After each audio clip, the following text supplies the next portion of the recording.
It's time for free your mind and your soul. Yo, half the story has never been told. Ladies, you got to demand what you want, and what we want is respect, right? Yo, just sit up on the track, I know so you have to feel it rhymes. Freedom every time for the sisters. Check this. Watch this. And here we go now. Listen, if I'm boom boom rule, I be the ruler like Slick Rick. Get with this quick-witted Adidas wearing chick. Papa got a brand new bag. Mama got a brand new Jag. Or go tag. I ain't no old hag. I represent not only in the kitchen, in the bedroom, but also in the boardroom. So give me more room. Deny my opportunity. You in jeopardy. Yo, set me free. Don't hinder me. Let me be. I'm fighting for freedom. I got the heat in case you need them. Straight soldier. Ain't nobody told ya. Hold up on them lies. I know your games and your plans. Hello everybody, welcome to the Book Slam Extra. I'm your host Jules. I hope everyone's all right and had a great week. I am an author of dark fantasy and also I have a little bit of science fiction and science fantasy, sword and sorcery, dystopian, Dungeons and Dragons, all kind of blended into one. I also run a Discord for writers and authors, and I'm also on here every week, and I also do some publishing, dabble in it. I'm going to bring my lovely co-host on so he can introduce himself. I apologize for our tardiness today. I might blame Indy. I said I might. Hello everyone. Is Indy hanging out in the background with us today? That's exciting. No, he's not in the background, but he did keep me. Oh, okay. Okay, fine.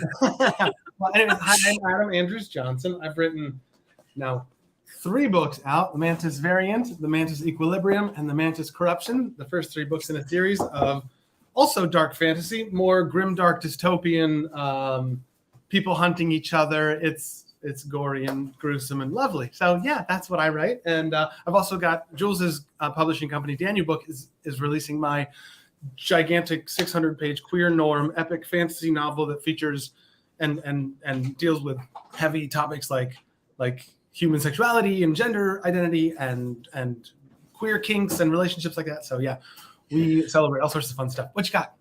Let's just say that our editor for that book is thoroughly enjoying her read through. If you're out there watching, again, I apologize that you got no warning, but there's a lot of... No, I gave her no warning. There's a lot of celebration in the books. No, I kind of just read, here you go. And yeah, she's shout out to Donna. She's thoroughly enjoying it. So yeah, she's working her way through it slowly, bit by bit. Yeah, it's awesome. I've got 4 books out. 2 separate series. I'm in the process of writing 3 books, one in collaboration with my wonderful co-host here. And I'm also doing a book for one series and a book for the other series. So yeah, busy. Yeah. So how's your week been, Adam? Has it been all right? Yeah. We've got rainy, overcast, like gloomy weather here in Portland today. It's pretty wild. It's pretty dreary for June. Yeah, but we're hanging out. We had the most awesome thunderstorm last night. It was really cool. And it was hailstones and everything. Yeah, it was awesome. Oh goodness. Yeah. Yeah, especially for June, you got hail. Yeah.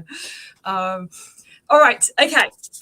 I chose a topic today to talk about plots. We've talked about plots before in the past and talked a little bit about, the importance of plots and why plots are important, happen and how they work in the books and things like that. But I thought we could dive a little bit deeper into talking about how we write plots, how we put plots together, plot devices that we use to either move the story on or to kind of keep the character in limbo or cause tension between specific characters and things like that. So, did you want to start and tell us a little bit about yours? And then what we can do is we can invite everyone on and they can sort of join in the chat a little bit. Sure. Yeah. For me, I think that I think my plot develops in my Mantis books based on the characters I was writing. I do pretty heavy architect notes ahead of time. I know what my story is. I know what characters are going to do long before I've written the actual book. That's just the way I work. And so I knew what characters were going to go through what as I developed them. And that helped me create the plot. I knew what I had to get these characters, how they needed to grow, how they needed to struggle, what they needed to overcome. And that helped me develop the plot because, yeah, characters definitely came first in the series for me.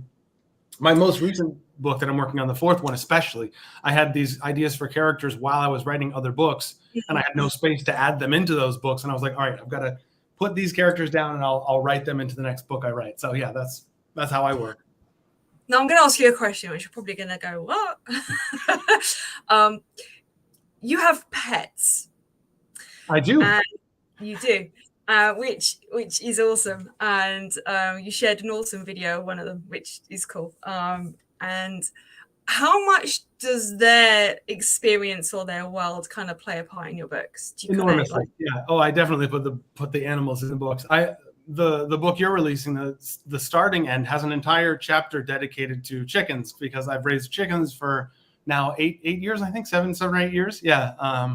And I'm ready to get new chickens because they've gotten old and they're tired, and I've only got one left these days, and so ready to hopefully get new chickens. And I've got miniature schnauzers, and I had a mutt for years and years, and there's an animal character that I created in the starting end that has sort of the personality of my mutt, but is sort of schnauzery shaped, sort of stocky, and yeah, nice. Huge influence. And yeah. I know that you also have animals that play a part. Do. I've got 2 dogs, a cat. I did have 2, but sadly one unfortunately got hit by a car, and loads of tropical fish. Yeah, it's okay. It happened last year, so it's okay. But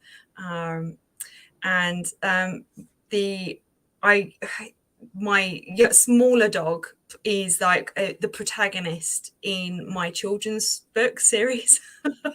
I've left his name as it is, and his photographs in the books as well, which is quite cool. And bit by bit through the series, I'm introducing new characters, which are all going to basically be my pets. So Cleo, which is the cat in book 2, was a cat that I had when I was a child. Yeah, different breed of cat, but a cat that made an impression on you. Yeah, totally. Yeah, absolutely. She was my first proper pet, so I grew up with her. Yep. Yeah, and my husband and I are thinking about maybe doing beekeeping. So I'm thinking, I'm thinking maybe they might start playing a bit of a role as well somewhere along the lines. Nice. Yeah, maybe Buddy becomes friends with the bees. I don't know. Some ideas like that. Now, we've got some wonderful guest authors today as well, haven't we? We do, yes.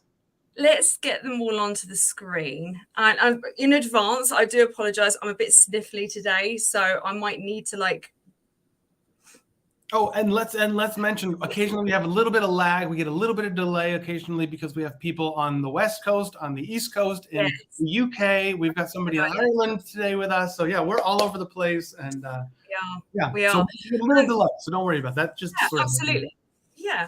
And if you can join us live on YouTube. So if you're watching us on any other platform, hop over here. If you want to join in the conversation, you can post messages in the chat and join in. If you want to ask us or any of our guest authors anything, by all means go ahead. And if you've got any comments, we'll try and put them on the screen. We're also live on Facebook and Twitter. I couldn't get us on LinkedIn today, unfortunately. I don't know why. So I went for Twitter instead. Issues today. That's okay. It's fine. It's fine. I just blame Indy. It's fine. It's no problem. I'll tell you. So yeah, we're live, and obviously if you like what you hear, then subscribe, subscribe, share, and get the books that the authors are going to tell you about today, because we've got some exciting books that are coming on. They're going to tell us about. Yeah. So.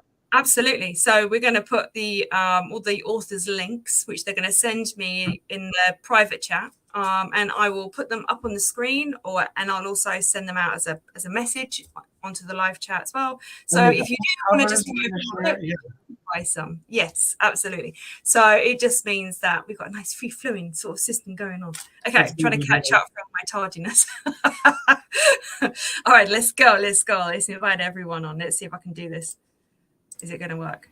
No, it's not going to work. Here we go. 1, 2. Go. Yeah.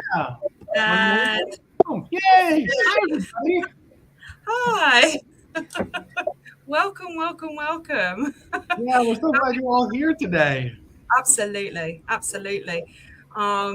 It's an absolute pleasure to meet all of you. Would you like to do the honors and introduce everyone? Sure, let's all introduce ourselves. LA, you want to go first and tell us a little bit about yourself and your writing and where we can get your books? Hi, I'm L.A. Holloway, also known as Lydia, and it's totally fine to call me that. I'm from Kansas, and I write romance. Specifically, I write fantasy and sci-fi romance, preferably with non-human love interests. So my most recent one, the one that I have there, that is Reborn as the Villainess. The love interest is a dragon shifter. So he's a little intense. Actually, I have a picture of him. I'll just pop up there. So let me just, there you go. That's him. Over here. There we go. That's Zender. That's the hero of my latest project. And that's awesome. Wow. Yeah. We'll just stop drawing. It's all right, Adam. Just like boom, there you go. My day job is teaching remotely, so I've got all the little things set up, and this is my office. So. Nice. Wow, thank you. And where are your books available? Are they on Amazon or do they are on Amazon, and I posted the link in the private chat for Villainess, which is right here. Well, what we'll do is I've got all your book covers. So what we can do, if you're up for doing a little bit of reading from some of your work, you can read whatever you like. There's no restrictions. And then what I can do is I can put your links as well as your book cover up on the screen so people can see it. Big screen rather than tiny little bit. Yeah. Well, thank you so much for being here, Lydia. It's so great to have you. Good to be here. Excellent. Thank you. Is it Alyssa or Elisa? Alyssa, please tell us all about yourself and your writing as well. Oh boy. My name's Alyssa Lossing. I'm a fantasy writer from Michigan, and I am the author of the Keeper trilogy, which released back in 21, I think. Yeah, 21. Such a vague time of life.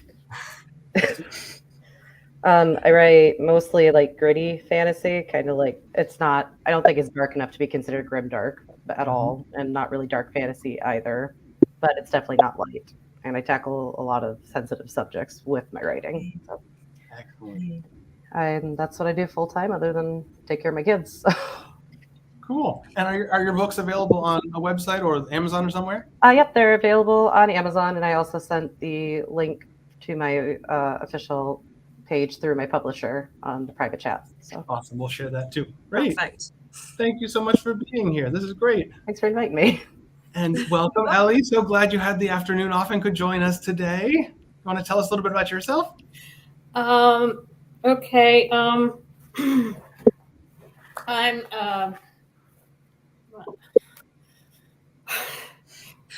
let me help you out. Let me help you out a little bit. It's okay because it's all very relaxed here. All right. So I know there's lots of podcasts out there that have very, very sort of rigid how they do it.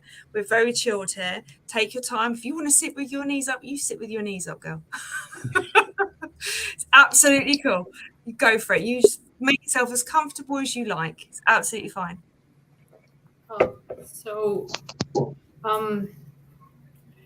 I'm Lex. I write multi-genre. Right now I have a paranormal book out called Nightwalker. It's about a vampire. I write a lot of LGBT themes and characters in my work, and somewhat draw off my own experiences, but I also research for stuff that I don't know that well. But what else? I have 2 cats. Right now I'm in a hotel room, so I came down for a Pride thing, and I'm still here. It was yesterday, but I'm still here. So yay. That's cool. That's cool. We do love a little bit of pride. The pavilion where I live has the steps going up to it are all painted in rainbow, which is so cool, and it's just a permanent thing that's been there for several years at least. And it's just, I love it. I think it's such a nice opportunity for people to be able to just get together and just be proud of who they are, and be people rather than be in situations where it's difficult for them, or other people don't seem to understand or whatever. And I think actually we, Adam and I do lots and lots and lots of podcasts where the majority of the people that we have come on actually are part of the community, or if they're not part of the community, they write about it in their books, which is just awesome. I think it's such an important thing to get out there. Yeah, representation is so important. Yeah, absolutely. Hair, by the way. It's so cool. I said, I love your hair, by the way. My hair. Your hair, yeah. Sorry. You're definitely not complimenting mine. Well, you haven't come I don't. I have the least exciting hair here today, I think. So. Oh, everything's fabulous. We're all casual. Well, Ellie, Lex, we're so glad you're here. Thank you for joining us today. Absolutely. Thank you so much. Absolutely. And Ray, welcome. So glad you're able to join us. Please tell us a little bit about your writing. Well, my name is Ray Phoenix, and I'm from Dublin, Ireland. I write poetry and short stories at the moment. I hope to write more. That's what I've published so far. There are 5, 6 grandchild was only born last night. I'm a civil servant, so I work shifts, so it can be very difficult trying to get my writing in and trying to, work all hours and not even know if it's day or night. I have 3 books published at the moment, but I did send covers for ones that I'm going to be published in a couple of weeks. It's just a matter of getting the time to put them all together. Yeah. Time is not your friend when it comes to writing. I love your tattoos as well. I have many. Really cool. I have my books here. This one is a collection of short stories, and I actually published it 6 years ago for the first time. Ooh. So in the last couple of months, I republished it, completely different cover, and got everything inside, edited and everything else. But I went with a publishing company in England the first time because I wanted to raise money for charity. Mm-hmm. And it cost me a lot. But it learned me as well, because I didn't have a clue about publishing or Gotha or anything like that. And then my second one is poetry, Dragonflies and Daydreams, which is section of emotional. That's really cool. Yeah, happy and sad. And then this one is a collaboration with 2 other authors.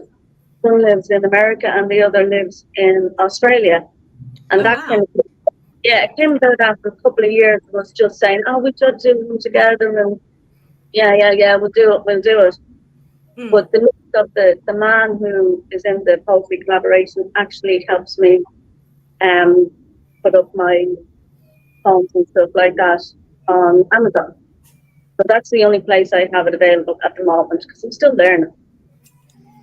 That's awesome. We love celebrating not only unpublished but self-published and every level of independent author. We think it's great. My first 3 books are all done self-published, my own on Amazon, the same way that a bunch of you have done. And I just am lucky that my fantasy book is so quirky that Jules wanted to pick it up. I'm just lucky with that. I got publishing when I dealt with the publishing company and it cost me so much. I kind of didn't do anything for maybe a year and a half, 2 years, because I thought I just can't afford to go through this again. But then I went on Amazon and I found it, easy. Yes. But the important thing is get a decent cover. Yeah. You know, I found like Amazon can throw you out a cover and you can take it and, you know, they give you the free ISBN. But the thing is, if you don't have a good cover, nobody's going to look inside. Yeah. Yeah, I think good cover is important. I think editing is very important also. Those are two things that if somebody's going to spend money on an artist to do a great cover and an editor to make sure that they're picking up issues that you missed in your own writing, I think that those are two great things to do. Yeah, a good cover. Mm-hmm. Well, we are so glad that all of you are here. Absolutely. It's so exciting. It is very exciting. Now, we normally have, like I said at the beginning, it's very relaxed. If you don't feel comfortable reading, that's absolutely fine with us. It's not a problem. If you would like to do some reading from your work, then that's also very welcome. I know that, Adam, you've got some awesome bits you might want to share from yours as well. But we normally have a nice discussion to begin with, to talk about the topic, and then that leads us nicely into the reading because it kind of matches what we were talking about. There's one of the things that we've talked previously about, actually, isn't it? About how everyone has their own way of doing the plot, as in creating it. No one really has a set way of doing it that's the same as everybody else. And I think that's really good because not everyone thinks in the same way. And whilst there's loads of really good software out there that you can purchase to be able to write, like, I don't know, J.K. Rowling or whoever, because I know that they've got one that's modeled off her style of doing it. Is it really necessary? And I suppose that's the question that everyone has to ask themselves. But I'm asking you guys, as authors, as writers, as novelists, as poets, what are your thoughts? So it's open discussion. You don't have to wait for us to sort of say your name. You can just join in with your thoughts. Shall I start? What my thoughts are? Would that help? Why don't you? So I can't do the whole post-it note thing and then sort of do that whole diagram thing where everything's interwoven. I really find that very difficult to work with. What I do instead is I actually get myself a notebook. And so, for example, in this notebook, I've actually got a whole battle plan of how and commander structure. So in my books, I've got the protagonist, Ray, who's human, who basically is trying to fight against this big enemy. And she basically joins this group, this militia group, who are going to help go take siege against a castle. And she meets then this native race of Volcarians, which are basically like green-skinned, pretty orcs. And book 3, she starts having romantic feelings for the female pretty orc that finds her, the Volcarian. But I actually have like a whole, I don't know if you can see that whole structure there. That's the commander setup. Really basic, nothing at all. That is kind of like, whoa, that's amazing. But then from there, I then do research online and I get like pictures of castles and things. So I have the information. And then what I do is I then create and sketch how I'm going to lay siege to a castle from all my research. And so that's basically, this is for book 2. So that's basically how I do it. And yeah, the books I find really useful, but that's not necessarily something that's going to work for everyone. So, and I'm kind of not really pantser and I'm not really an architect. I'm kind of like in the middle. I do both. We call it plant planting. Yeah. It's between planning and pantsing. Plantser. Plants. Well, it kind of goes nicely with my background, with like all the plants I've got. So there you go. Perfect. Yeah, it's So there you go. That's how I do it, but that's not necessarily something that's going to work for everyone. Some people might prefer the post-it notes. What do you guys? Yeah, feel free, jump in. Say your method. How did you get to your plot of the books that you've written, or poetry? How you got to that point? Well, you're still way more organized than I am. I'll just start with that. It's not in order. I'm always I amazed by a pantser who can completely free flow a story out. I'm always amazed by That's that. amazing. Totally Yes. amazes me. Yeah. I had to start doing some rewrites for the series that I'm doing right now. Mhm. Pain, because I got the whole way through a first draft before I realized how much was wrong with it, Oh, which is the no. downside of being a plantster. But so this is just like a wall of text that I use as a guide, and Nice. those are like all my notes all the time. It's really annoying to sort through them. Do you do it in? So I have my best friend. She's also an author, and she uses notebooks. But oh my god, hers are so neat. like they're in order. The writing's legible. There's nothing really crossed out. There's really clear descriptions, diagrams, the whole thing. I skip pages and I'm like all over the place. Literally, it's just I go open a page and I'm like, here we go. Like one line on one page, and then you have another thought pass to go on another page because it's different. Yeah, that's it, exactly. Yeah. Or like I'll come up with an idea. Oh, that's a really good idea. So I think, well, I might need like 5 pages just to kind of map it out. Yeah, exactly. And then I break it. Yeah, and then I like break it down so it's like a title on each page, and then those pages get left completely empty for months. Yeah, there's nothing in between at all. There never will be, but you keep telling yourself there's gonna be.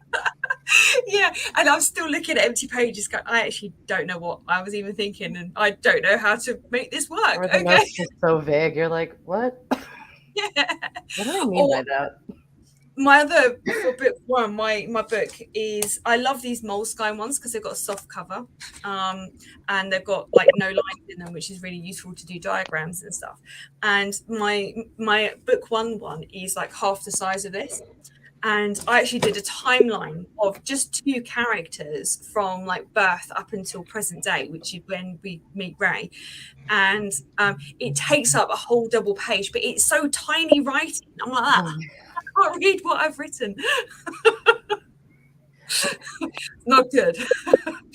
So now we've established that I'm not as organized as most people. So let's go. I've got like 4 books out, and I don't think I've done any 2 of them the same way. Nice. So like my debut, I knew how it would start and I knew how it would end, and I just made up everything in the middle as I went. And then the second one, I outlined it, but by the time I was done, the outline was completely out the window. Yep.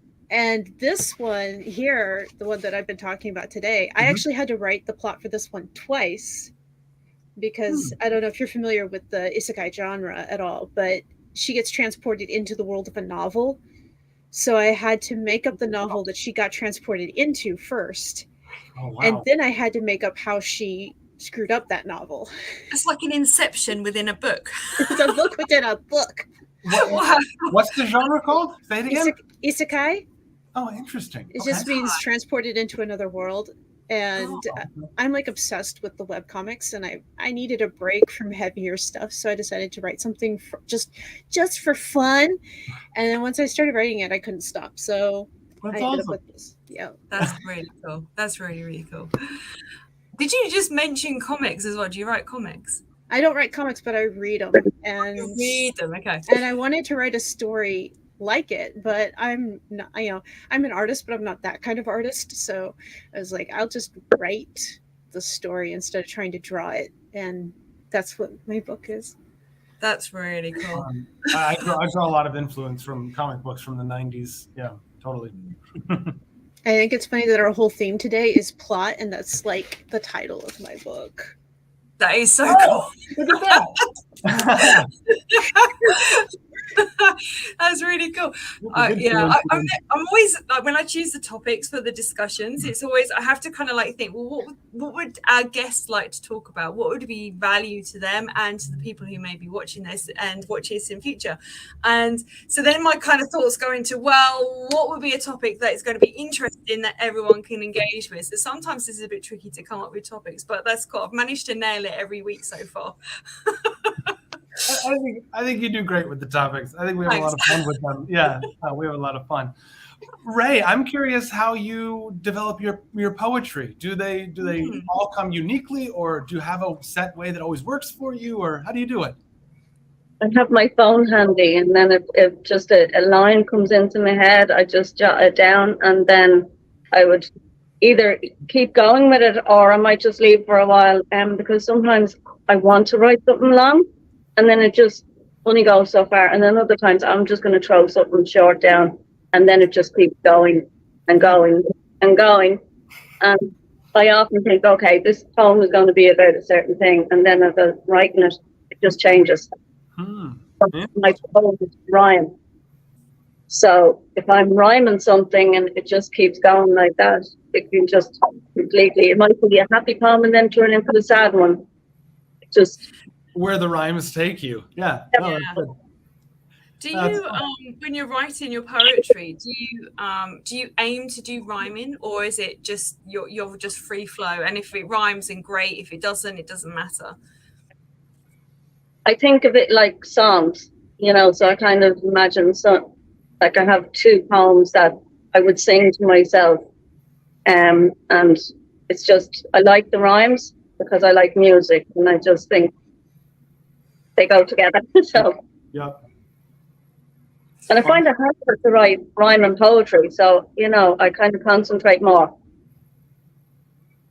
How do you have a standard length for your poems? Are they fairly long, a solid page, or do you have some really short ones and some that are really long, or what's the variety? Yeah, I have really short ones, and then I have ones that are nearly like a story. Yeah. Okay. Wow. The variety is excellent. That's awesome. And can you tell us, do your, I know you mentioned multiple books. Do the books have themes where the poems are all sort of linked, or is it more about your life, or what are you sharing exactly, if you're comfortable telling us? What I do now is, like, I would use the letters of the alphabet, and I'm using, you know, say poems that start with 2 poems that start with A, 2 poems that start with B, and I go through the alphabet, and I do it that way. But I try and put in the name of the next book as a poem into the previous book. Oh, interesting. Yep. But it's no, you know, that it's just everyday things, and it's not just about me. It's about other people's lives, experience, you know, life, death, everything in between. That's beautiful. I think that taking drawing experience, or drawing influence and inspiration from the things around us, I think that's so awesome. What so many authors do. I love that. Yeah, that's great. Thank you. I think as well, sometimes we forget that when we're writing, that we do write with what's going on inside, and it comes out in our writing. And even if we try and layer it with lots of other things that make it not like anything to do with us, we're still putting ourselves out there. And I think just to get a piece of work out into the public domain is I think that's a really courageous thing to do, regardless of what specifically that you are writing about. Even I would say basic children's stories like Julia Donaldson with the Gruffalo, things like that. I think that we take that risk, don't we? And then we invite ourselves open to criticism or feedback, and that could be quite difficult because it's such a personal journey and such a personal thing to do. And so, I really appreciate when authors kind of share the fact that they've put a little bit of themselves in their book. It means a lot. Yeah. So Lex, tell us a little bit about how you put your work together. Is it free flowing? Is it architect? How do you do it? Well, so I'll do, for example, the story Nightwalker started as a short story that I wrote to a short story prompt contest, and and then like people that were like reading it, commenting on it, were like, I really like this character. Can I get more stories about him? Yeah. And so I wrote, I think, 7 stories about him, and I started developing his character, and then the idea for writing a novella about him came, and so I started with what I had already written for the plot of the short stories, and I went from there, and I kind of like developed it a little bit more, and then I I had another idea of a twist to put in there. Yeah. And so I incorporated that, and it kind of changed the direction of my plot. But what I like, how I plot, I think, is mostly in my head. I reread my stories and think about them like I'm reading them from an audience perspective, and what like problems or what plot holes there might be that people might think, wait a second, what's this? Like, for instance, so I have this one character. I had written 2 short stories, and they're supposed to be historic, like it's different things from history, because he's a vampire and he's been around for like 400 years. So there's different like periods in history. And so like one of them was the pirate Black Bart. Like he like had an item in his collection that was from Black Bart.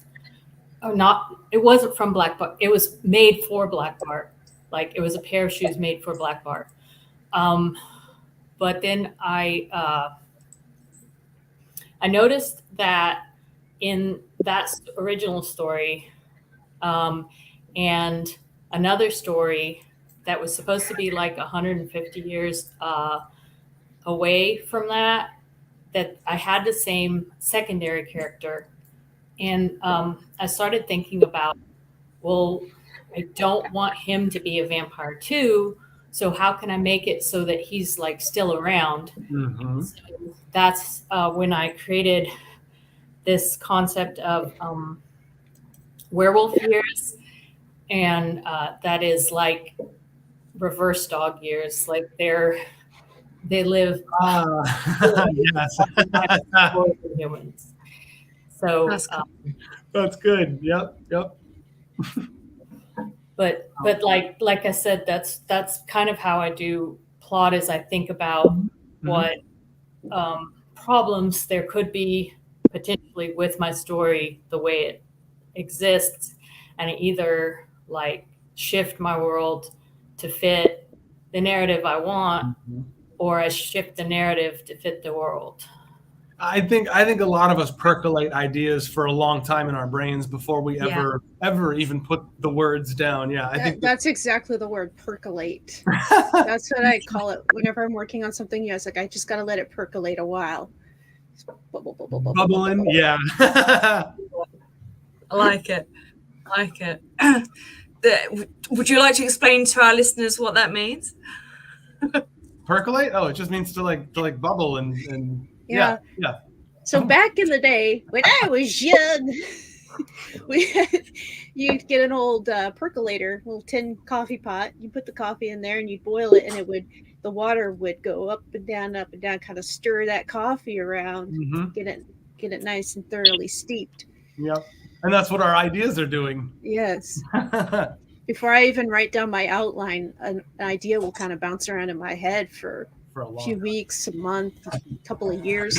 I learned the hard way, though, not to let it sit there too long, because then you end up with something you think is going to be, a nice short little book, and it ends up being like an entire trilogy, and you haven't even gotten to the point yet.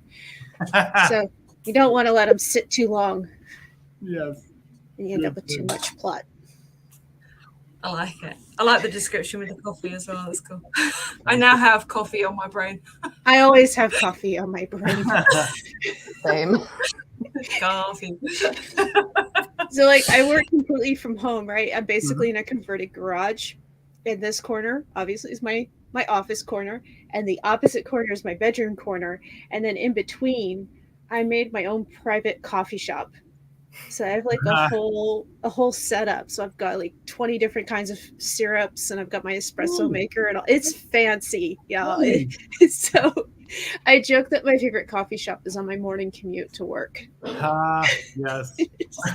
Right across the garage. I don't even have to stumble to the kitchen for my cup of ambition. It is right there. That's funny. I'm mildly jealous of the fact that you have a whole coffee set up in You should be. your It's area. awesome. Well, shall we get our guests to read? Does that feel good? Yeah. Some nervous faces. It's That's all right. I am so nervous. Oh God! You were so nervous. Do you guys want one of us to go first and show you how it goes? I could read a little section just to get a vibe. And then to kind of give me an idea of how it yeah. does. Why don't we do that, Jules? You want to read something? Or you want me to read something? I am happy to read something. Just give me a second. I will. Yeah. So the way we normally do it, everybody, is we'll pop the person who's reading on the screen by themselves, and we also have your book covers, so we can pop those on the screen as well. Your links will go up, and we would love for you to just introduce yourself again, tell us the name of your book one more time, where we can get it one more time, and then read a chapter or a few pages or whatever feels good, even just a few paragraphs, whatever feels comfortable to you. We've got plenty of times you can read for a little while if that feels good, but no pressure. So Jules will demonstrate, and then each of you can have an opportunity to read. I'm just scrolling down the document. Hang on a second. I'll be with you with it. Yeah. It's all right. No, it's all right. I was trying to give you plenty of time. I was trying to ramble while you were looking. No, I bookmarked 2 different excerpts, so I got my family friendly one and my less family friendly one. So depending on what you're welcome. You can bring anything. Yeah, I was actually going to ask what level of spice the romance is in the books, but I never got to that point. I blast the door right off its hinges. It's I'm not going to read those parts because I'm shy. But yeah, the part that I bookmarked, it does describe in detail what is going on. That's exciting. Yeah, the door's not just open; it is gone. And who said they had chickens? I hear the rooster out there squawking. That's amazing. That's awesome. I am my local chicken lady. I have a fantastic story if we have time. I'm also my local chicken lady. Yay! I have a wonderful story about a chicken at Dollar General. If we have time at the end for that, we did an After Dark show a while ago, which we're going to do another one. It's just there's been things happening in the background that has meant that we've not been able to do it. And one of the light-hearted news stories I shared was about a chicken that had run away from, it got lost, and it was lost for 20 days, and it was it managed to make its way home, and it was found after 25 days on its little adventure. Wow. Yeah, it's quite cool. The one chicken I've got left before she used to live at a different house because she was such an escape artist. She would just go rummaging through the neighborhood all day long. I finally was like, hey, you want me to put her in the pen where I've got an enclosure and keep her safe? And they were like, yeah, do that. And then I did, and she's very happy. But yeah, she would go for hours and hours, and then she'd come wandering back. It was totally nuts. Yeah. Because I am the local chicken lady, I get credit for every chicken in my town, whether it's mine or not. So you set a reputation for yourself. That's very cool. So kind of I like your name, so chicken lady. All right, I'm ready to go. All right. So you're up. This is how we do it. Yeah. So what we normally do is we'll put the read on the main screen, which is what I'm about to do, and then introduce the book, and then do some reading. So I'm going to hopefully this will work. Yay. Okay. So if you mute yourselves in the background, then it means that's it. Perfect. Okay. So this is a first draft. So it's a bit rough around the edges. There's lots of mistakes in it and editing things I need to do. But this is from book 3 of my dark fantasy series. It's towards the end of the book. Basically what's happened is Ray and Nayli and Katori. So Nayli's her little sister, and Katori is a potential love interest, Orcarian, pretty green orc type figure. And they have ended up in an enchanted forest because they have to go to the mainland because portals have opened up everywhere and soldiers from other worlds have started to kind of like flood through those gates. And because of what happened in book 2, Ray is at the moment the only one who can save them, because she's on a task to try and find the sage who is going to save them all. But the only way to get off the island is to head south, which the entire south of the island is this enchanted forest. So they have no option but to travel through it. Coupled with that is the only way off the island is flying, and obviously they don't have any wings. So that's a bit of an issue for them at the moment. They found themselves in with a herd of periton. And if you don't know what periton are winged deer. And it's a whole herd of grazing deer. And it kind of picks up from there. "Get up!" screamed the voice in my ear, jolting me from the darkness of the nightmare I was deep in. "Ray!" Oh, I opened my eyes and Nelly was shaking me, her eyes wide and face pale. "They need you," she pulled me to my feet. "It started. They're here." Nodding, I tugged the harness on and boots, wiping the sleep from my eyes. How could I have slept? Nelly opened the large wooden door that led to the glade, which was burning. The herd scattered and other mammals and birds had vanished as the smoke billowed all around us. "Where is she?" demanded a frantic voice nearby. "Katori," I called out. "Take her. I'll go to Ace." I gave Nelly a nudge, and the children began to step toward the silhouette of Katori as the Okarian ran to us, before racing back to me to give me the tightest embrace. I responded by wrapping my arms around her and kissed her head. "Go." I nudged her again. "Katori will keep you safe. I'll come find you when it's over." Katori's slender finger loomed out from the smoke and reached for Nelly's hand, casting me a fearful look, but gave me a nod of determination. The fire was being contained by the water trolls, who weaved around each fresh flame, simmering it to merely embers with each swoop. "Got to find Ace," I said, as another volley of arrows filtered through the trees as I tracked a path toward where a group of periton had fled. I had to duck behind several trees to avoid another volley. "Ace!" I called out to him. "Ace, get the herd out of here!" The thunderous roar of the flames as they reduced the ancient woodland to blackened charred husks wafted all around, creating a thick mass of smoke that burned my throat. "Ace!" I screamed his name, hoping he could hear me. "Ace!" I stumbled through the gaps in the trees, gasping at the branches that scratched my face. I had no idea where I was going, yet I had to find Ace. He was the only one who could help. The silhouette of the winged deer loomed out of the shadows. His wings fluttered as he leapt toward me, his face etched in the despair and pain of losing his home. "The herd is safe for now," he panted as he neared. "We must go too." I blanched. "Can the forest be saved?" He sighed and indicated for me to follow as he wove a path through the smoke to a clearing where a group of periton waited, their wings twitching and hooves scraping at the dirt as the roar of the furnace grew ever closer. As Ace bowed his head to them, they knelt on a knee, their heads dipped in respect for their Ree. "Why are they here? They should be escaping whilst they could." Ace cocked his head and gazed at me for a moment. "They bow for you, Sentinel." I frowned as my cheeks flushed with heat. "What? Why?" "Without you, we are all lost." Ace flapped his wings as the herd flew and galloped away from the clearing. "Come, we have not much time." I nodded as he cantered ahead, causing me to cough from the smoke inhalation as I sprinted to keep up. As we returned to Katori and Nelly, the remaining 4 periton appeared restless. "It is time."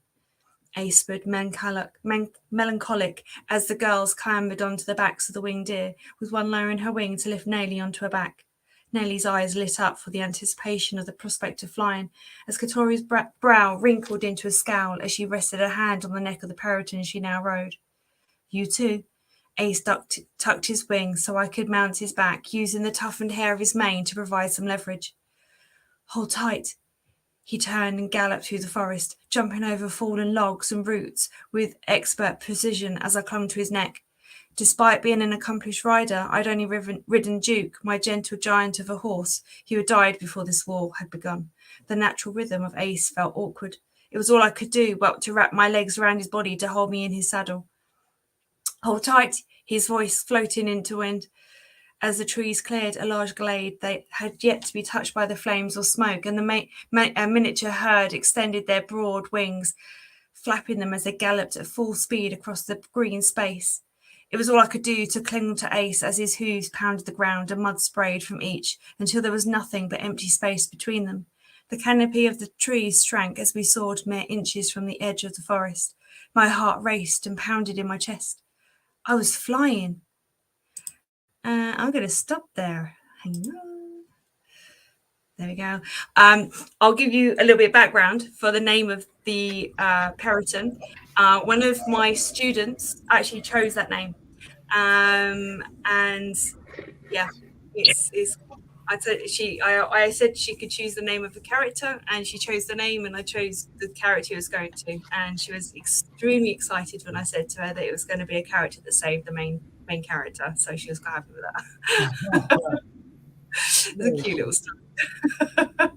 So yeah, that was really in this rough draft, really rough draft, but lovely read. Thank you for sharing that with us.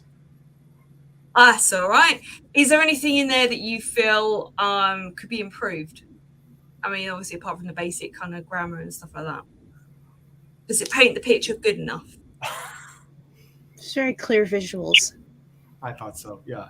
Clear visuals. Okay. All right. Cool.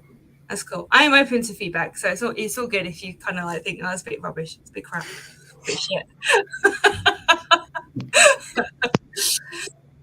It's like one of those moments where you think, oh, I've got this idea, let's type it out and then see what happens. So yeah. I know what you mean. So who would like to have a go at reading next? I see Ray has her finger holding the place. I think she's ready to go. Well, I don't think we've ever had one of our guests recommend another one of our I'm guests. just like, sorry, habit, you know? She wanna. I went to the teacher mode there for a second. That's Yeah, okay. you're like, okay. She looks so excited. Well, okay, so Ray, one more time, just introduce yourself. Once we pop you on the screen, tell us the name of the book one more time, where we can get it, and then read a few poems to us. Cool? All right. Yeah, absolutely. I'm just finding I've also got images. I've got images of 3 of your books, so I can show all 3 as you're reading. They're going to unfortunately cover your face because I haven't yet mastered the new things that are coming where you can move things around because I don't want to mess it up. But yeah, so apologies for it covering your face, but you'll be on the big screen, and then I'll put your things up on the screen, and I'll also put, if you put links in the chat as well, I'll put those up too and put them in the main chat so everyone can access your books. So which one are you going to read today? About the links, I'm using my phone, so I'll have to put the links in later, okay? That's absolutely fine. I'm going to read from Dragonflies and Daydreams, okay? But the poem is actually called Darkness into Light, hence the title of this, okay? It's not about me, but it's just a longer poem than what I normally would. So my name is Ray Phoenix, and this is my book, Dragonflies and Daydreams. It can be got on Amazon, and I'm going to read one of my poems, which covers 3 pages, so it's not one of my short ones. Darkness into light.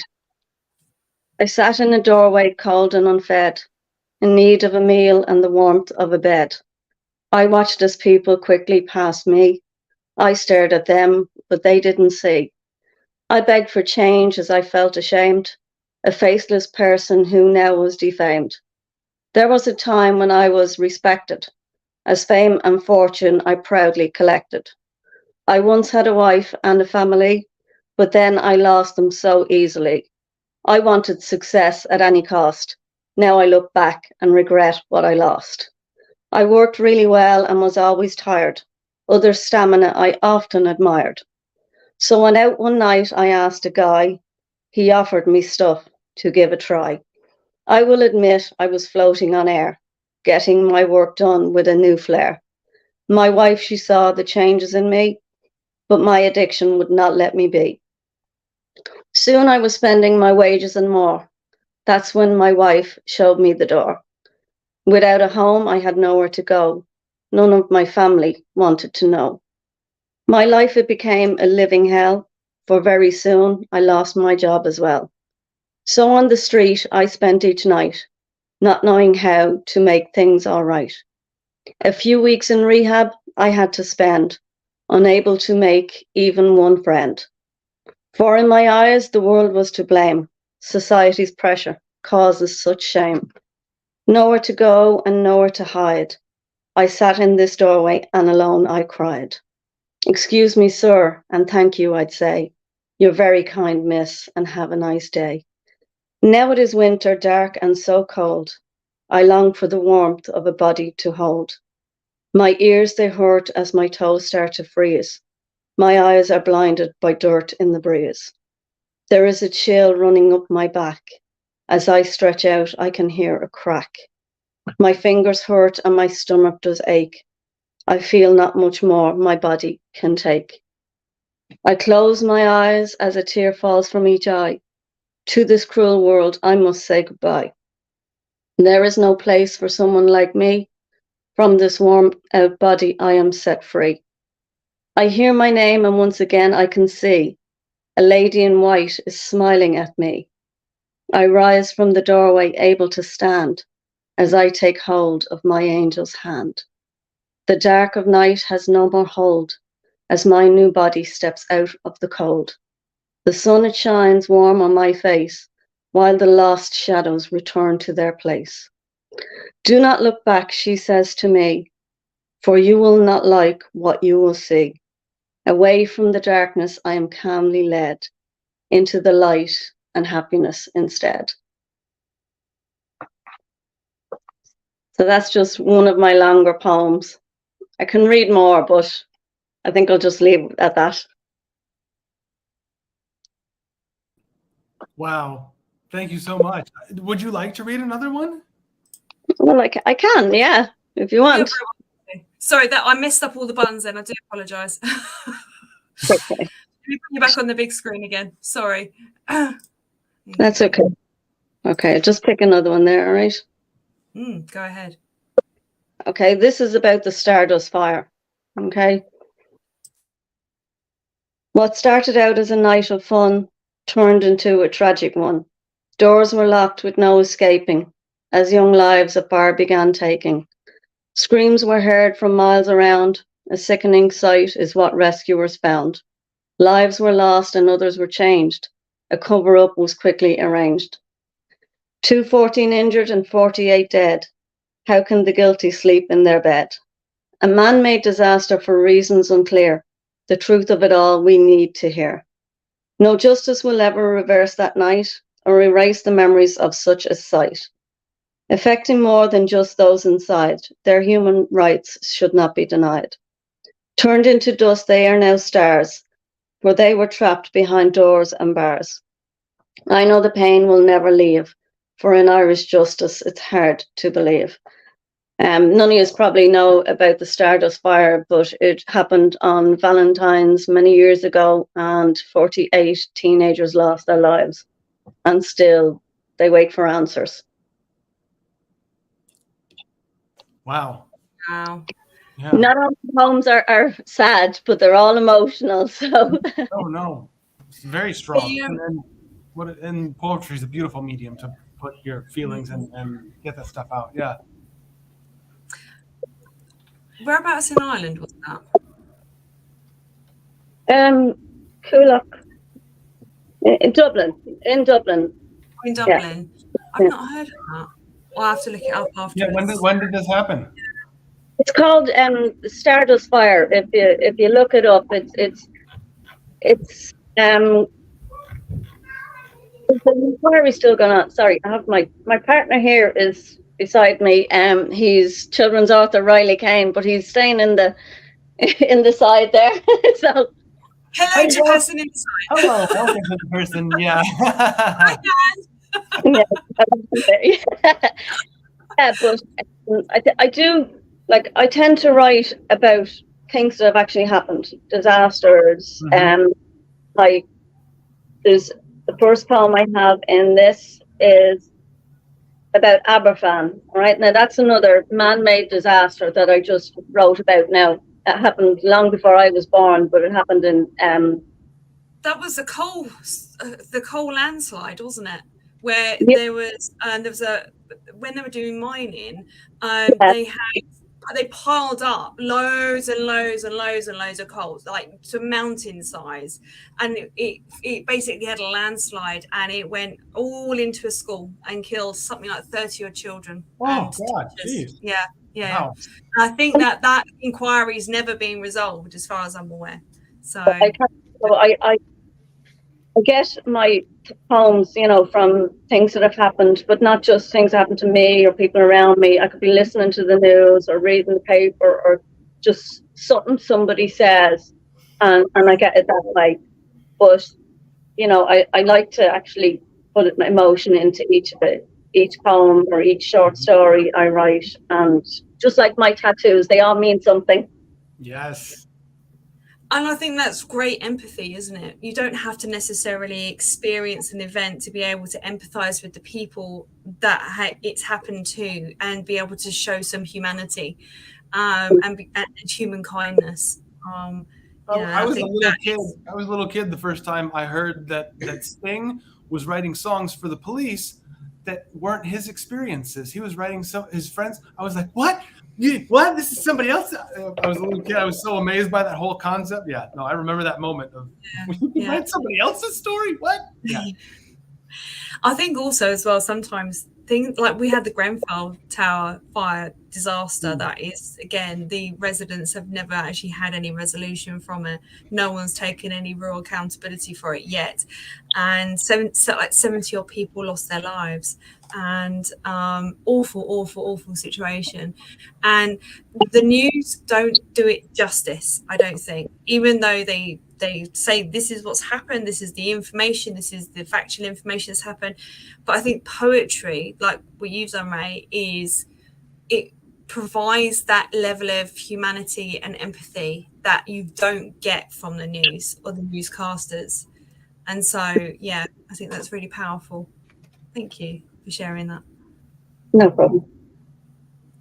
And what I did was I put your books on the screen. And when you get a moment, you're very welcome to just text the information across, or send it to Adam, and he can forward it on to me, or whatever's easiest for you. And I can, if you do it before the end of the show, I'll try and get it up on the screen and in the chat for everyone. But if you're not able to, it's absolutely fine. Where can we get your books from? Just remind everyone again. Yeah. Now, I found that I go in and, Amazon.co.uk, and find that they can't ship for Ireland. So, it has to be from here, it has to be like Amazon Germany or something like that. But it was a different country. That's cool. So what I'm going to do, I'm just going to put your books on the screen just one more time, just remind everyone. So these are the books. So the name you're looking for is Ray Phoenix. And if you like the poems and you want to find out more, you can go to Amazon and put the name in of any of those books, and it should come up. And go get the books, because we get authors who come on here and people then buy their books, and it's really cool. So I've got to second what Ray said about the self-publishing process on Amazon. It is so user-friendly. Yeah. I tell unpublished authors all the time, if you're querying and spending a lot of time, maybe you should just publish it yourself. It's actually really easy. Yeah. I think that's awesome. So yeah. Some of the best authors that we know today, like really well-known authors, are self-published authors. Not part of the publishing industry. Yeah, absolutely. And also there's so many authors now that are coming away from main publishing houses and actually going to the small independent ones because of the experience that they get. It's much more personalized. It's much more unique to meet their needs. So, look around. If you've been declined by the big ones, maybe that's not the place for you. And, start looking at either self-publishing or smaller ones. Okay. Thank you very much for your read. That was really cool. I really enjoyed listening to that. And it was such a journey to go on as well. Really powerful. Okay. Volunteers. I was going to say, you can just nominate people, I just kind of volunteered Ray earlier, so I think I should volunteer. It's your turn? Yeah, it's probably my turn now. I I just like slipped into teacher mode there for a second. Okay, would anybody like to share? Absolutely fine. It's That's absolutely great. Yeah.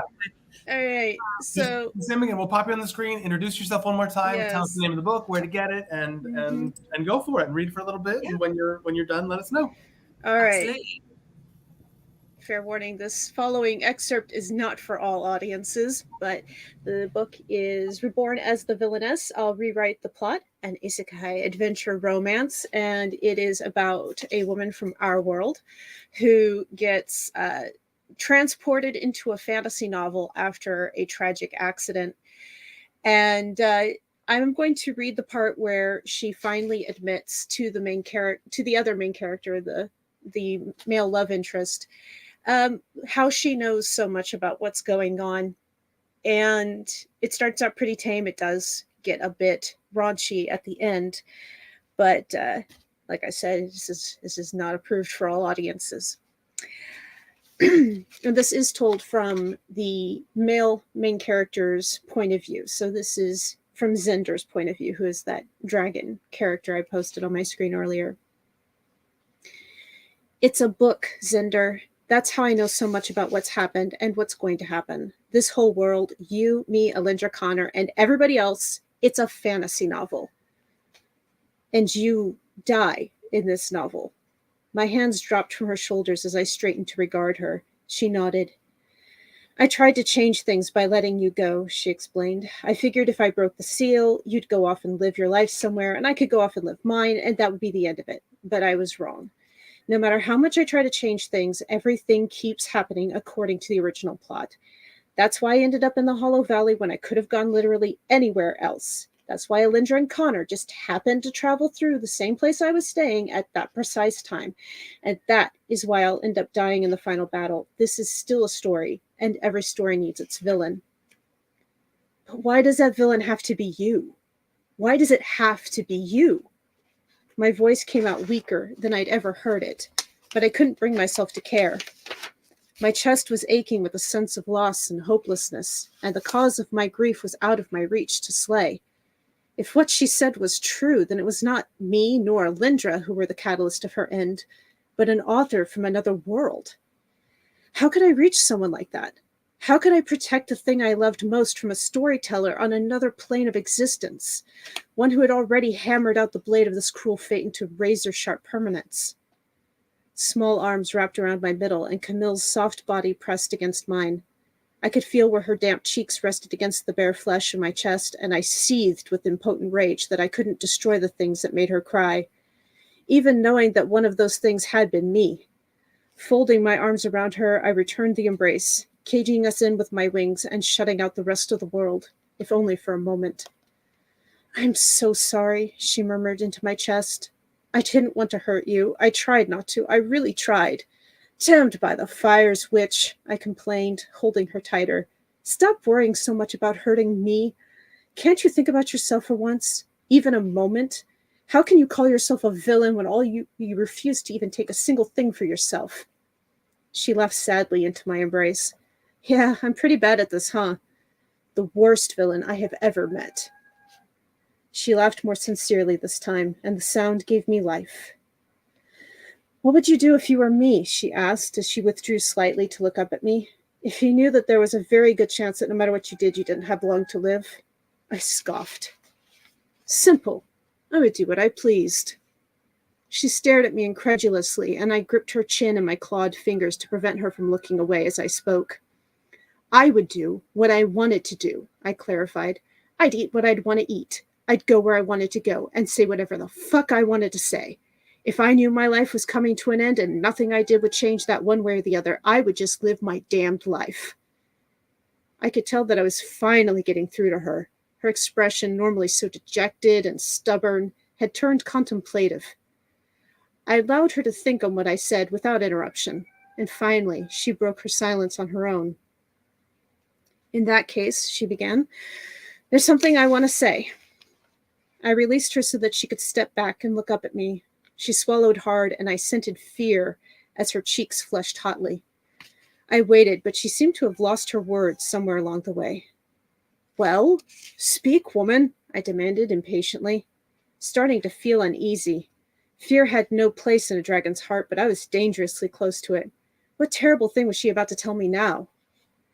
She sucked in a deep breath, and then finally, mercifully, she spoke.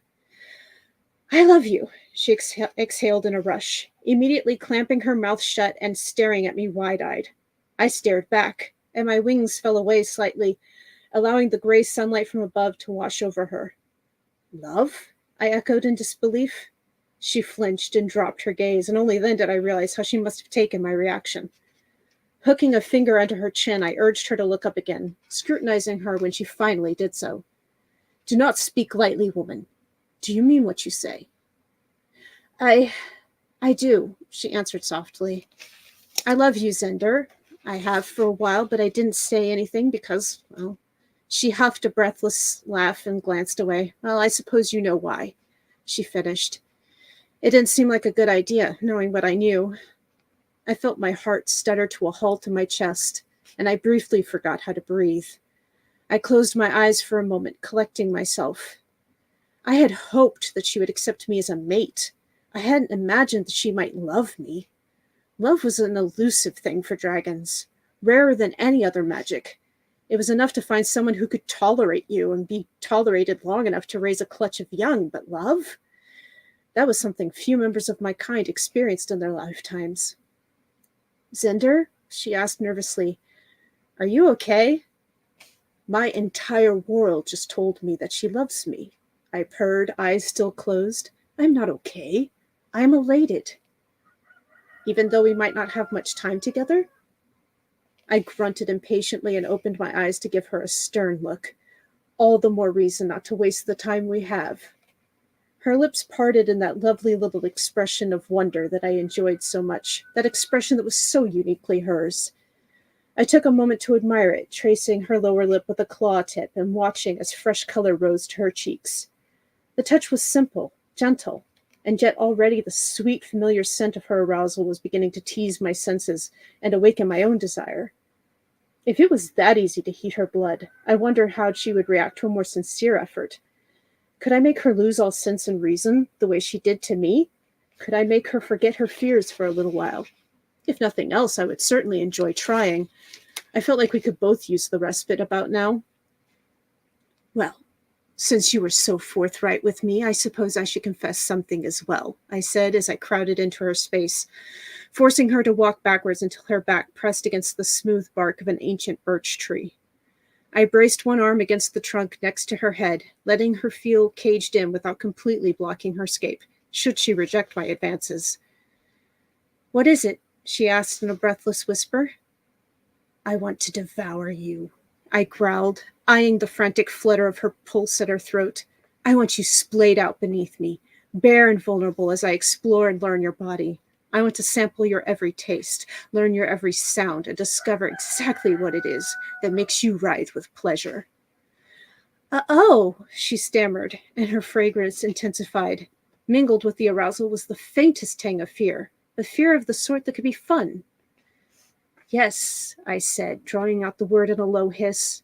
Ever since the first time I tasted you, it has been nearly all I can think about whenever I'm near you.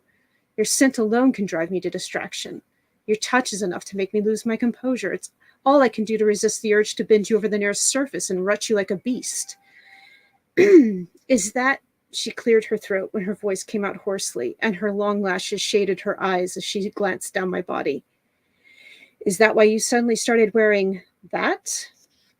I didn't answer with words. I waited until her gaze met mine again, and then without breaking eye contact, I reached down and unfastened the loincloth from around my hips. It dropped to the ground with a soft rustle of fabric, and I bit back a hiss of relief as my cock pressed free. Yes, I told her, my voice slightly strained. It is. Her eyes widened in astonishment as she took in the sight of my fully extruded cock, black and jutting towards her with shameless optimism. I tried to imagine how it must have looked from her perspective. I didn't know what experience she had with men in her past life, but I knew mine differed considerably from a human's. Not only was it larger and dark as coal, but where a human shaft was smooth, mine boasted a series of sensitive, textured ridges. And fires take me, but my dear witch looked curious. You can touch it if you want to, I offered generously, earning a startled glance from her.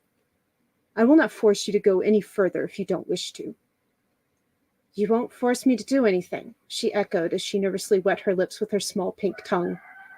Not even if I tease you and then run away. You should never run from a dragon, little witch, I warned, my voice raspy. Never run, unless you want to be caught. A shiver ran through her that had nothing to do with the cold, and her sweet perfume intensified. As I suspected, my little witch liked being prey. That was very good because I liked being a hunter. I knew she'd made up her mind without having to say a word, that clever, inquisitive glint in her eyes sharpening as her delicate hands reached out and caressed down the expanse of my bare torso.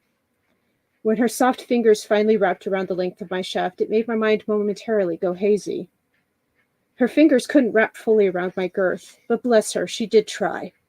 It reminded me of how small she was compared to me, even in my current form. I would have to be careful. I would have to first make sure she was so pliable and wet that her body accepted me without resistance when the moment came. And the more she stroked and massaged every contour and ridge, the more impatient I was for that moment to arrive. Gradually, her touch slowed and then withdrew. I bit back a groan of disappointment as cold air replaced the warmth of her hands, but I did not make any move towards her. I was a dragon of my word, even if keeping my promise was agony. Lifting herself onto the balls of her feet, she pressed her warm lips to my cheek. I assumed that this was a consolation, a gentle apology for having to end our encounter so soon, except that then she whispered the most delicious words into my ear.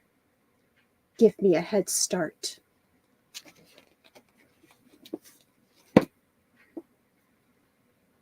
Hot. Delightful. Let me fan you. Thank you. Sorry. Someone had to say. Cold. I find anything to do with raunchy stuff really difficult. It doesn't mean I don't like it. It was difficult for me. I'm feeling a little dizzy. Myself and one of the other co-hosts, we write erotica also, so it was very comfortable for me. And if Reese had been here, she would have been celebrating it also. Absolutely, she would have loved it. Yeah, she writes BDSM. So yeah, it's really cool. And Adam's first book, The Starting End, is an interesting, eclectic mix of a plethora and myriad amount of different types of genitalia and stuff. All coalescing at the same time. I mean, so, yeah. This guy's pretty tame by comparison to some of my other male leads. So his is just ribbed for her pleasure. The others are a bit more interesting. Did you say ribbed for her pleasure? It's about the ridges. I mean, if you see this one, I can put it up. Is that your? This is another one of mine. This guy is 30 feet tall. So hang on, let me put you. Hang on, sorry, my finger was on the wrong button. Hang on, let me put you on the big screen so your lovely book cover can be shown. Hang on a second. Yeah. There we go. This printed a little dark, but this is my novella, and the male lead in this one is 30 feet tall. So, yeah, I kept things pretty tame for villainess by comparison. That's really cool. And what I can do is I can also put your book that you read from back on the screen. Yes, and so that's what you read from, isn't it? Yeah, that's the one I read from. Yes. Very cool front covers. Same for all of them, actually. All of the front covers that I got sent today to put on, they're really good. Really, really good. Thank you. I thought it was really interesting. A very interesting characters that come together. Why did you choose that? Well, the main character, the female lead, Camille, is she's slightly autobiographical. She's somebody who has been just absolutely wrung through the ringer by life, and she's developed a fawning trauma response. So like she's constantly trying to please people, and she's trying to be helpful, and she's trying to be useful because she's afraid she'll be discarded if she doesn't. And she ends up in this world where she's the villain, and she's kind of inextricably tied to this other character, Zender, who is he is not interested in saving the world. He is not interested in helping people, but he's interested in her. And he kind of helps her learn to be a little bit selfish and just learn how to set boundaries and take care of herself instead of trying to take care of everybody else.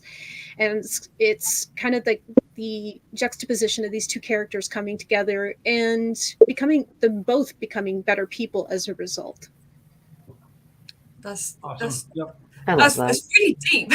I know. I always joke, yeah, I'm writing alien smut or I'm writing dragon smut, and then it always ends up being this complex allegory for the dangers of fascism or something. And it's like, what? That's like Adam's book. It's very similar, although it's kind of like, on the surface you've got. I hope you don't mind me sharing a little bit, but Go ahead. Yeah. No, on the surface level, you've got lots of sex and lots of sort of perspectives on that. But actually, there's much deeper things going on within the world, which I think some of that relates to the world that we know of, isn't it? Mm-hmm. And things that are going on. So one of the main things that I wanted to set out to do when I wrote Starting End was to create a world where every LGBTQ person could be represented and none of them would have to overcome anything to do with that. Just a clear normative situation where the whole world was just like, oh, and you're bi, cool, and you're gay, cool, and you're a transgender woman, cool, and you're whatever. It's just everybody is who they are, and that's nothing. There's struggles and they have to overcome other stuff, but it's nothing to do with their queerness. Yeah. That was one of the things I did. Yeah, my main character, she's bi, and her the difficulties that she has in forming a romantic attachment to someone has got nothing to do with her sexuality. It's all to do with what's happened to her and how that has affected her in trauma recovery and things, and the fact she's got mental health problems like PTSD and anxiety and depression. It's I think it's really powerful, although we kind of like have a bit of a giggle sometimes about raunchy scenes. Actually, there's lots of hidden aspects of it that don't necessarily come out on the surface. So that's really cool, really interesting mix that you've got there. Why did you choose a dragon, just out of interest? I saw, well, I'm an unabashed monster fucker for starters. Fair enough. Is that why you've got a garage? I'm like, 5-day monster fucker at night. Yeah. Nobody expects it coming from me. That's awesome. It looks so Is that why you got your background set up like that, so that no one's none the wiser? No one will ever know. But except for the fact that I keep telling everybody who will listen. But yeah, I'm like, human men, ew. Human men, yeah. So, but yeah, I saw this picture a while back, and it was an illustration of some character from a video game, I think. But it was just this demonic character with like horns and wings, and I was just like, okay, I'm putting that in the inspiration folder, and I'm just gonna save that for later. And when I was getting ready to write this story, I was flicking through my inspiration folder, and it's like that one, and it's like, so what backstory could I create for a guy with horns and wings? Oh, he can be a dragon shifter. So Zinder is a dragon. In some of my other books, I've got Wildling of Ravia, which was my debut. I'll show you that on the big screen again. Here you go. I don't have a picture of the male main character on the cover for various reasons, but he's kind of an orcish looking character. He's an alien, but he's orcish. And again, I read a story about an orc romance, and I was like, I want to write something like that, but sci-fi. And so this one has an orc hero. And Viridios. Well, you all know Groot. You've met Groot, so yeah.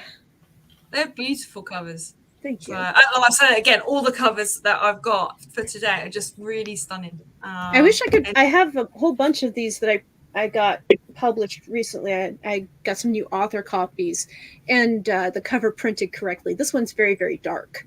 But the artwork is just absolutely beautiful. It's by this artist named Ruslana from Ukraine, and she's just incredible. She actually, I know you keep taking it down, but I a couple of pictures in here that she did of. Yeah. So that picture I had up on my screen earlier. Oh yeah. That's Ruslana's work. So Nice. that's the same artist. Okay. Really good. Thank you. Thank you so much for sharing. All right, so we've got 2 more, but are both of you happy to do some reading today? Yeah, awesome. Who would like to go next? Terrified. If you're not careful, I'll pick. Put on her teacher voice and everything. Okay, so Ray and you've both been on now. Would you like to share a little bit about your experience doing it so that it's less of a daunting prospect? Here you go with the coffee. She's showing off now. Not enough of us. Full disclosure, this is actually green tea, but yes, I'm usually drinking coffee. That's what I've been drinking all day. Also, I just finished my cup of green tea. Yeah. Yeah, I have water, iced water as my drink. This is Yeah, my would you last like to just like kind of reassure these two, or hopefully reassure? You both are awesome. You can do incredible things.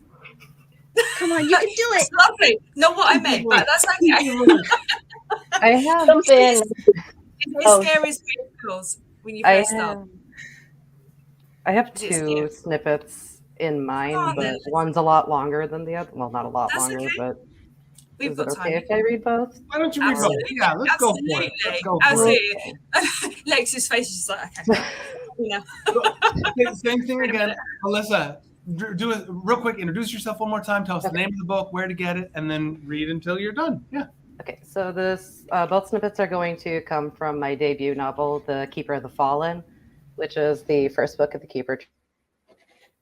Available on Amazon and through my page, through my publisher's website, shadowsparkpub.com. And this, this is from the beginning. This follows one of the main characters right as shit's starting to get real, like the first time. It happens a lot. So here we go. A strange scent drifted toward Sonika with the wind as she stepped toward the forest. She swallowed, terrified. She was the last one out in the open. Though the others were far back, she could see them waiting for her in the deepening darkness. She shook her head mutely to tell them to go as she heard footsteps in the dirt behind her. Her eyes went wide with horror. She turned to run away from the forest, but a blade penetrated the skin on her back, narrowly missing her spine. The attack's force pushed her face first into the ground, muffling the scream of agony as it burst from her throat. She weakly turned to look at the forest, barely focusing on the gleaming golden okami eyes in the distance, which were now rapidly disappearing from view. She could hear men trampling over bushes as they went into the forest to chase down the others, though it sounded as if she were listening from underwater. Heavy footfalls approached her, followed by excruciating pain rippling throughout her back as the weapon dislodged. Sonika's world went unbearably bright and then began to fade toward darkness. The misty figure of a white wolf appeared before her just as her eyes threatened to close all the way, and she wondered if it was the death she had always heard the warriors worry over. However, the wolf spoke with what precious little she could remember of her mother's voice. The Jhatans are only looking away for now, young one. That will change soon. Come, the pain will pass. I know it hurts, but there is no time to feel it here. Sonika forced herself upward at the spirit's command, her entire body trembling and convulsing. She couldn't bear to think about the warm sensation seeping from the wound to her skin. Adrenaline hindering pain, Sonika rose to her feet and followed the spirit. She stumbled through the bushes and brambles at the edge of the forest until she finally reached the shore. As she came to the canoe her father had mentioned, men's shouts reached her ears. She shoved the boat away from the wet sand. Knives sailed toward her through the air and splashed into the ocean around her. Weeping, Sonika collapsed onto the bottom of the canoe, praying to whichever spirits were listening that she would survive. Please, water spirits, she raspingly begged. Waves caressed the hull of the canoe and carried it away. Then that's the first one. The second one is from the other main character's point of view, a lot later. Alyssa, I'm just going to interrupt slightly. What I want to do is I really love to put the image of the book cover up on the screen. Mm-hmm. So I just want to make sure I've got the right one because I've got 3 from you. So Yeah. should I just show all 3 and you can say which one is which, and then you can say which one you're going to read from as well. So It's the red one. So, oh, there we go. Perfect timing. there Hang we on a go. second. Yeah. Banner off as well. There we go. So there's that one. And then we have this one here. Very vibrant. Thank you. My publisher designs all the covers for us, so. Cool. That's very cool. And then, yeah. Very cool. So are they both from the same book you're reading from? Are they from different books? Yeah, both of the snippets are from Keeper of the Fallen. Got you. So that's this one here. Yes. Excellent. I just wanted to make sure I got it right. And also I'll put your links up on the chat as well and on the screen for you. I'll do it again in a sec. Sorry to interrupt. Do carry on. Okay. The guard freed Kulako's hands, allowing him to rub his wrists. He was ordered to remove his boots and shirt. The room was still for a few moments as both were taken away. Kulako thought he'd been left there with how quiet everything went, until the guard's heavy scent of sweat returned, and he was grabbed by the hair.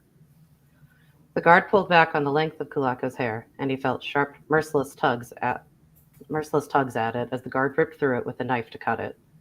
This was normally a symbol of stripping away one's military rank, but his name held no decorative terms in the first place. He looked at the floor as best as he could, with the way his head was forced back, watching red strands fall around his bare feet. He hadn't gotten his hair cut short since he was first brought to Kurashima. Now it rested in a shaggy mess against his neck. Stand at attention for Hikari's sake. Don't they teach any respect at Kurashima anymore? The guard barked when he released Kulako. Kulako's mind was too blank to argue. He complied, placing his hands behind his back and waiting, unable to process what was beginning to take place. A small window carved into the wall in front of him showed him the pleasant, sunny spring morning waiting on the outside. Kulako involuntarily shivered. A nice day guaranteed that plenty of the Jahatan and Parinan nobility would attend as spectators, along with the successful merchants who slipped into these events. Soldiers and assassins would likely be there as well. Whatever was about to happen would serve as an example for many years to come. Recite the 4 oaths of the Hidokiri. Kulako fought the grimace that nearly formed on his face, though he was sure he hadn't been able to repress it completely. He'd said this too many times in his life. Honor to the Empire, loyalty to the Jahato, obedience to the Emperor, discipline to uphold them all. Stand at attention, the guard repeated as if Kulako hadn't said anything. Kulako hadn't moved in the slightest during the exchange. He dared to look over at the guard to question him, but as he did, he got a blow to the ribs. He flinched as the strike was more unexpected than it was painful. The second hit that followed was much harder, however, and landed in the same spot.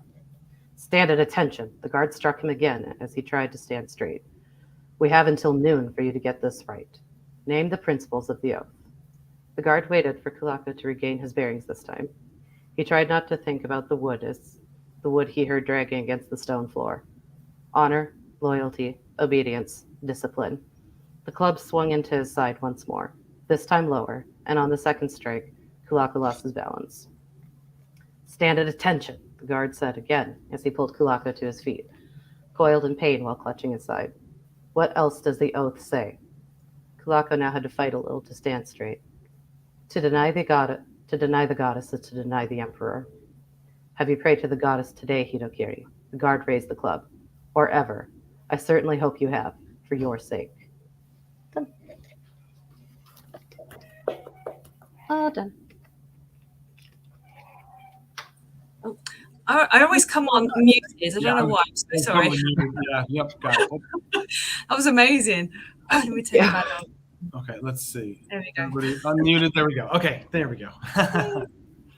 Wonderful. Yeah. Yeah. Do you want to tell us a little bit about the characters and why you chose those?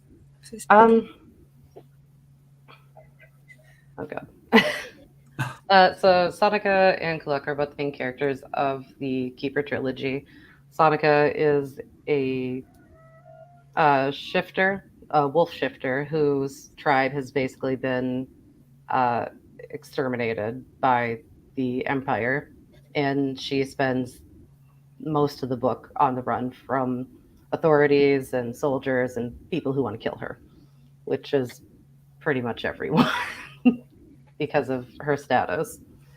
And the first snippet was just her getting away from the immediate madness that strikes when her people are first attacked. Because her dad has this whole thing in the back of his mind where he's like, hey, I don't think these peace negotiations that are happening are going to go like we think they are.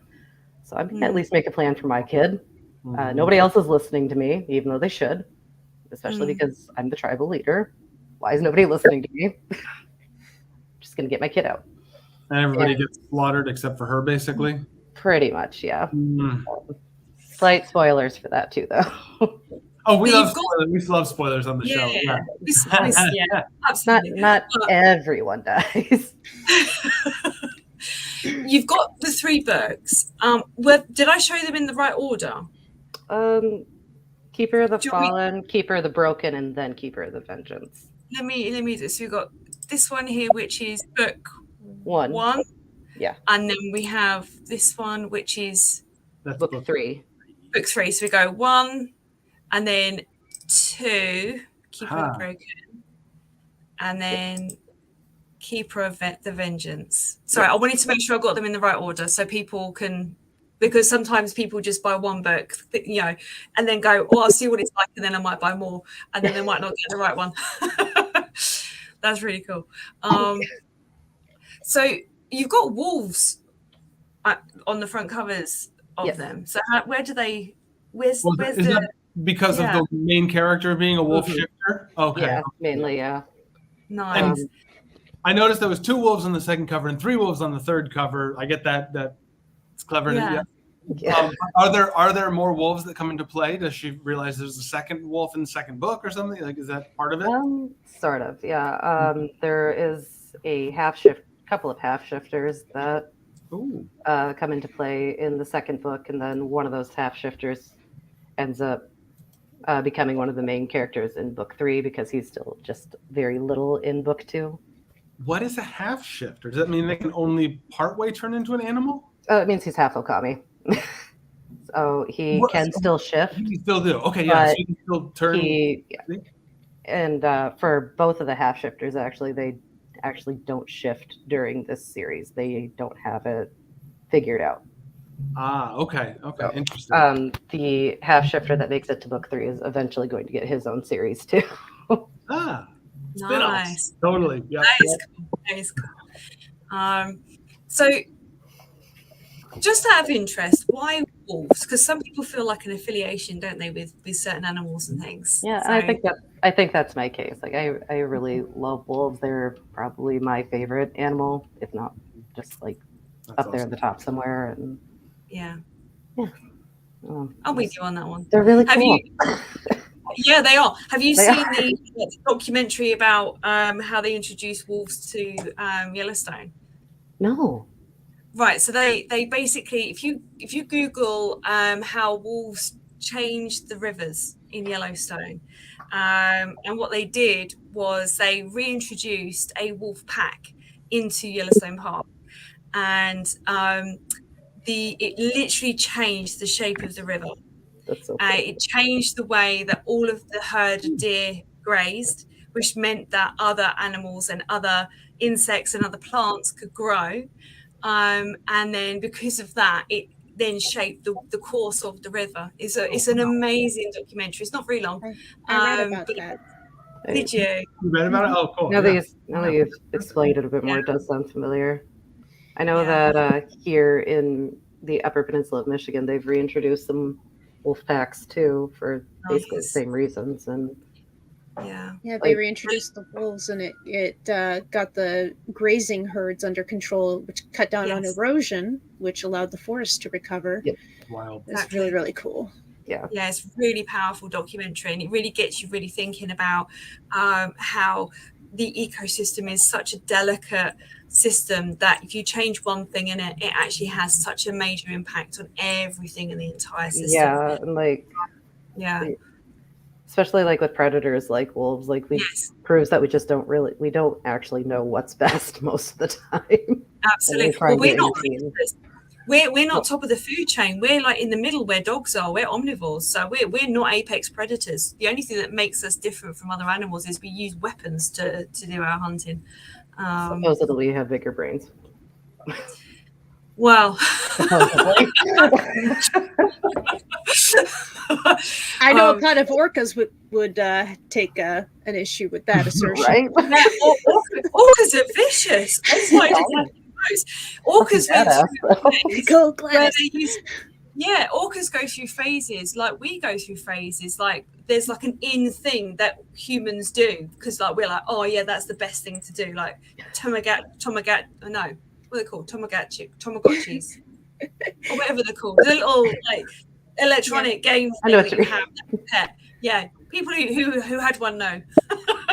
Tamagotchi, and you know the orcas go through phases as well, just like that. I think their last phase was they all wore seaweed or something as hats. That's so cool. Oh my god. Their new phase at the moment is they're attacking fishing boats. So they, as a pod, go and actually try and capsize it. But it is amazing. Yeah, I do love wolves as well. They are one of my favorite animals too. And they're just so pretty. They are. And actually, if you look at how a wolf tattoo, is that what we're seeing? Yes. Nice. My favorite animal. Awesome. Oh, that's so cool. And then where they walk in a pack as well, they have a really important structure on how they do it. And the alpha of the pack actually walks at the back. And they basically have so that you've got the older wolves tend to trail behind. And obviously if they're not able to travel, they kind of get left. But they're just such amazing animals. Really amazing. I don't think we appreciate as much as what they deserve. Anyway, sorry, that's oh no. Anyone who's not interested in wolves probably I'm not gonna listen. I'm not sorry. Alyssa's like, I apologize for nothing. Ever. Exactly. That's exactly how we like it here. It's, like I said, we're very chilled here, we're very relaxed. You know, we take it as it comes. So, you know, join in, don't join in, listen, read, not read. We don't mind at all. We're just very happy to have you here. You know, it's a real pleasure spending our time with authors. So Lex, would you like to do some reading? Yeah, awesome. Yes. Are you happy to go up on the main screen? You're happy. Yeah. Same thing. Introduce yourself. Tell us where to get your book and the whole 9 yards, and just let us know when you finish reading, and we'll jump back on the screen. Yeah, absolutely. And what I can do, if it makes your world a little bit easier, is I can actually just put your book cover up on the screen for the duration, and then you don't have to worry about people watching you read, because that can be quite awkward sometimes for authors. So here we go. I'll put you up on the screen. So you introduce your book, and then I'll put your cover up. Okay, so my book is Nightwalker. It's available right now on Amazon. First in a trilogy of novellas, but it's the only one that's released so far. And I'll be reading an episode from my favorite chapter, which is, like I said before, about the short story that I wrote about the boots. So the cobbler is his favorite meal, and this is a snippet from the cobbler's chapter. Okay. On another night, I stand behind him as he works and lightly touch his shoulders, rubbing them. He sighs. Be good, he chides. I am merely relaxing you as you work. He sighs and leans his head over to one side. He takes one of my hands off his shoulder and holds it to his lips, kissing it softly. You are very enticing, but I do wonder, what does someone as young as you want with a man whose best years are behind him? I laugh, leaning over to him so my lips are inches from his ear. I let my breath fall on him for a few beats, delighting in the way it makes his heart race. My dear Benigo, I am not as young as you imagine me. He pulls my hand over his chest, and I think perhaps he has changed his mind about waiting. but he stops before it goes all the way down. If you tempt me so, I will have to send you away until the boots are done. He lets go of my hand as he says this. I pull my hand up, sliding it against his chest, and then along his collarbone as I do. My head still hovers near his ear. As you wish, but watching you work. I take a deep breath and let it out purposefully on his neck. It's so very exciting. Waiting is such slow torture. You must give me scraps to keep me patient. He turns his head toward mine and catches my lips with his. The cold metal of the wedding band he still wears is a sharp contrast to the heat of his palm and his fingers as he touches the side of my face, devouring my freely given tongue. When our lips part, they are both slightly swollen. He traces my loins with his fingers, appreciating the evidence of my arousal. That is all I'm giving you tonight. Since I can no longer think of work, I will retire early. If you continue this behavior, you will need to wait even longer. His heartbeat is as quick as his voice is steady. He wishes me to believe him in complete control.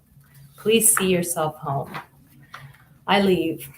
When I get home, I retire to my study, trying to use the pieces of my collection to satisfy me until I can taste the cobbler. I'm only slightly concerned that Luca will connect me with her father's death when the time comes. It is doubtful he has told her of my previous visits. Even knowing the family has done much research into my kind only gives me slight pause. I doubt the daughter takes the stories any more seriously than her father. Even still, I resolve to make sure the marks are well hidden when I bite. The neck is too obvious. I'm thinking the inner thigh would probably go unnoticed. And that's it. That's where I'm stopping. Yay for the inner thigh. Hey, yeah, I'm into it. Very good. I think all of us be like, ooh. Very, very good. I like it. You're reading really well as well. I thought so too. Yep, really good reading. Yeah.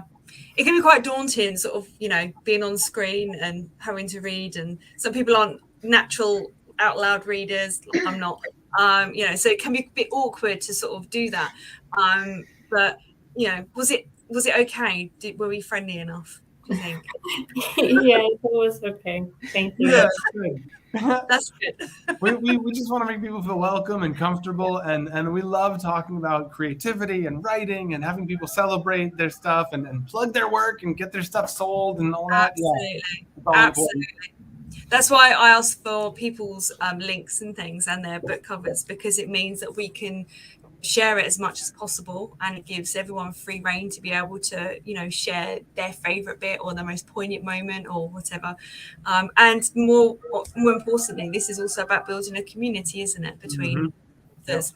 We talk quite a lot about it's quite an isolating role, I suppose, being an author, lots of time on your own, and whilst that's lovely if you're someone who enjoys being on your own, it's also nice to have company as well, at least know that you're not alone doing it, which is why we're doing this. And like we said at the beginning, we all have learned so much from each other, the different methods that everybody uses. We have one writer who does drawings first, kind of like what you were saying in LA about having the art character. Like, she does her own art, she does these whole full elaborate drawings, and then develops a story based on what she's looking at. I thought that was such a clever idea. We all have got such unique ways of putting our work down. So I just love it. Yeah. Yeah, absolutely. And you've got to find the way that works for you more than anything else. So I hope that you have all felt welcome and that you've enjoyed our chat today. We'd love to have you come back and visit us if you have us. Stay in touch with us. You can follow us. We've got our links in the description. And Adam will send you out a Discord link as well for you to come and join us over there too, and meet other authors and the same kind of stresses and predicaments and concerns that you have. And we've also got some good beta readers on there as well. So and the final thing I wanted to say, Adam, is, which we haven't mentioned for a few weeks now, we've kept it fairly low key, is actually the competition that we're running. It's coming to an end. Yeah. Yeah, totally. we haven't really talked about it much. Well, and this would be a good opportunity to talk about it because one of the things in the references is a wolf. We need to have a wolf. Yes. That's the thing. So Yes. that's perfect. So It is yeah, absolutely perfect. we. So if I go on, I'm sorry. Go ahead. No, you want me to tell about it, or You go for it. I'm just looking for the image. Okay, yeah. So we're at the end of our very first writing competition. That is 1,000-word short story or poetry. Anything less than 1,000 words is awesome. And we want 3 elements to be included in everybody's work: a wolf, which we've been talking about all this time already. So a wolf, a magnifying glass, and the outer rings of Saturn.